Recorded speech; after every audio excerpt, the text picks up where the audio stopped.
এক হলো ফ্যাসিস্ট আর এক হলো রেসিস্ট। ফ্যাসিস্টরাও যেমন দেশ ও জাতির দুশ্মন, রেসিস্টরাও দেশ ও জাতির দুশ্মন। রেসিস্টরা নিজেদেরকে এলিট মনে করে, নির্দিষ্ট কোনো শ্রেণী ও বর্ণ নিয়ে চুলকানি থাকা এবং তাদের সাথে বৈষম্যমূলক আচরণ করা, এটাই রেসিজম।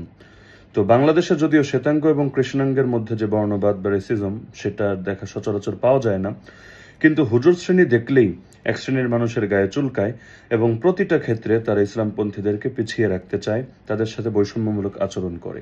এমনকি এই নতুন বাংলাদেশও আমরা দেখতে পাচ্ছি নিয়মিতভাবে হুজুরদের সাথে বৈষম্যমূলক আচরণ করা হচ্ছে।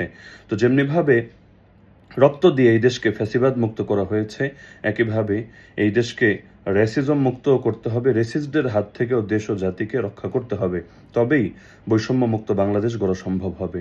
এজন্য ইসলামপন্থীদের মেরুদণ্ড সোজা করতে হবে, শক্ত করতে হবে, সকল ধরনের লেজুরবৃত্তি পরিহার করে জাতির মধ্যে ব্যাপক প্রভাব সৃষ্টি করতে হবে এবং অন্যদের পেছনে না ছুটে এবং অন্যদেরকে নিজেদের মাথায় কাঁঠাল রেখে তা ভেঙে খাওয়ার সুযোগ না করে দিয়ে নিজেরাই লিডারশিপ নিজেদের কাঁধে তুলে নিতে হবে এবং গোটা জাতির সঠিক নেতৃত্ব দিতে হবে। তবে ইনশাআল্লাহ পরিবর্তন আসবে। সব সংস্কার সরকার করে দেবে না, আমরা যদি জাগতে পারি সেটাই প্রকৃত সংস্কার হবে। ইসলামপন্থীদের ঐক্যবদ্ধ হওয়া প্রয়োজন, শক্তিশালী হওয়া প্রয়োজন, তবে ইনশাআল্লাহ আসল সংস্কারের পথ খুলবে।